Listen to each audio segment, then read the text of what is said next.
There's some things you need to look out for to keep you safe. Nina's in our iCafe with our digital investigator. Some answers for us for the weekend. Yeah, I'm here with Charles Tendell. We're here to talk about some holiday viruses. And the biggest thing, a lot of people want to shop because it's easy and convenient online. But there's some things you need to know, as we've been talking about. But there are some even new stuff I've never even heard of out there that's trying to steal people's information and money. Well, everybody's used to hearing about the phishing emails. You get the email, it looks like it's from somebody, open it, and it's a virus.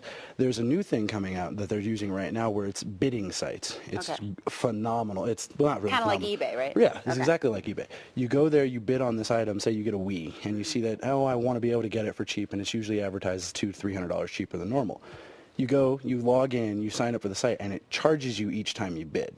Every time somebody new adds to the bid, it actually elongates the time that it's going to be on auction. So it says it's only going to be an hour long. Once it approaches that hour, it's just, oh, here's another 5 minutes. Here's another 5. So that war, because people get really excited at the end of a bidding war and just end up spending. So they keep going and they keep going and keep going, and they end up spending $100-200 more than what they would spend. Do they actually get anything out of it? I've not found a client yet. I've had 3 clients come into my office saying this is what's going on. What's the name of this site?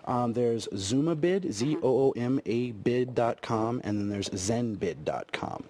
Both of them, if you Google them, they'll bring up the sites, but you can also go to ripoffreport.com and actually find That's a really good one. If you're wondering what's going on with the website, go to ripoffreport.com and check that out ahead of time before if you're fishy about anything. And that, again, is Zoomabid and zenbid.com. Now, a lot of people are going to be getting cell phones and smartphones for gifts this holiday season. Everybody loves it. The Androids are out. The iPhones are big. And these are new, smart, intelligent phones, but it can also get you into trouble if you're not paying attention. With those phones, we get things like Bluetooth, and we get other connective devices. A lot of people don't realize that if you don't change the default security settings, there are people out there that are eavesdropping on your conversations. So say you're at Starbucks and you've got your new phone that you're playing with, or Dad got the new phone. There's actually a new technique out where people are actually connecting to their Bluetooth headset, listening in on their conversations, and actually picking out personal information. How do you block someone from eavesdropping on your Bluetooth? Because it's actually amazingly simple. Change the default passwords on your system. You've got an iPhone. You've got an iPhone. On the iPhone itself, your password is either Alpine or all zeros when you connect to a Bluetooth device, and that's normally the default. On most devices, you can have your handset actually tell that device, no, this is the passcode I want to use for this device. It'll change. It'll become solid.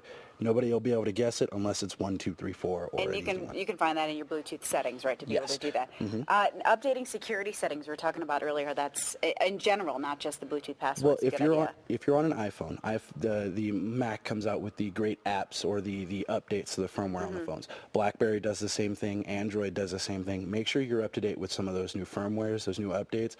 While you may get some glitches with the new firmwhere, you're still going to get the benefit of having added security. Besides iPhone? What are some tips for some other smartphones? The Motorola is really good about upgrading their firmware, but other than Motorola and the big phone companies, a lot of them don't continue to develop their software that way. So stick with your provider, stick with your provider's updates, and if you run into a problem or you feel that that's there, to ask somebody. All right, Charles Tendell, a digital investigator. Really good advice about those presents and things that before you spend any money online, you got to do some background checks. Find out more information on tothedeuce.com. Click on the Internet Cafe.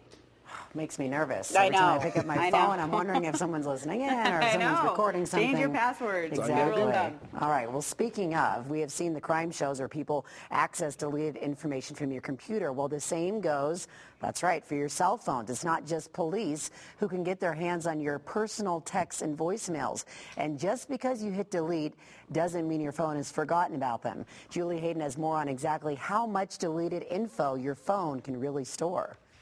Most people don't realize it, but your deleted text messages, pictures, and phone numbers are not really deleted at all. And with a little bit of knowledge and software, anyone can retrieve them. Just because you delete a text message or phone contact from your cell phone doesn't mean it's gone. Experts say today's cell phones are basically mobile computers. And just like deleted emails and files still lurk somewhere on your computer hard drive, texts, pictures, and phone numbers are not really deleted from your phone. It's aware of maybe more than that desktops were aware of 7-8 years ago, because it knows where you are. It knows what you said. It knows what you've texted. He explains your cell phone stores the deleted information, and with the right software, anyone can recover it. Even though you might have deleted those entries from apparently from your phone, those data are still there. Those data can still be retrieved by an external program. Here's an example. Beatty demonstrates on his own phone. In here are those files that I have deleted recently, a picture that I didn't want. There are a variety of programs you can download, most at a price. They're called SIM card spyware programs. They allow you to retrieve so-called deleted texts and other information from someone's cell phone SIM card. Many allow you to read the actual text message. It's always the tension between convenience and security. Right? It's nice to know who I've dialed, to redial them, to send a text to a friend by their name instead of their number, et cetera, et cetera. But once you've done that, once you have that convenience, then you have an exposure for anybody else who then gets their hands on the phone.